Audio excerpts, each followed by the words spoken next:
ఒకప్పుడు నెల్లూరు జిల్లా ప్రాంతం నుంచి రంగారాయుడు గారిని ఒక ఆయన భద్రాచలం వచ్చారు. ఆయనకి కోరిక, భద్రాచలంలో ఉత్సవమూర్తికి కళ్యాణం చేసేటప్పుడు వైరముడి అంటే అది ఇలా ఉంటుంది, ఆ వైరముడి చేయించాలి కిరీటం అని. ఎలా? పాపం ఆయన దగ్గర డబ్బు లేదు, వైరముడి చేయించాలని కోరిక.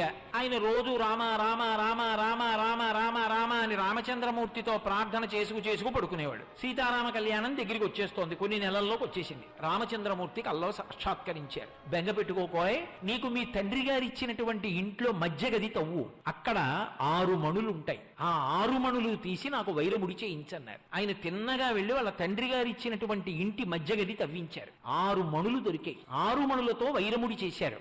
కంసాలులు అన్నారు, ఆ మధ్యలో ఒక్క మరకతమణి వేస్తే అందం వస్తుంది, ఆ మరకతమణి లేకపోతే ఇది పిడితే అందం రాదు అన్నారు. ఎక్కడొస్తుంది మరకతమణి?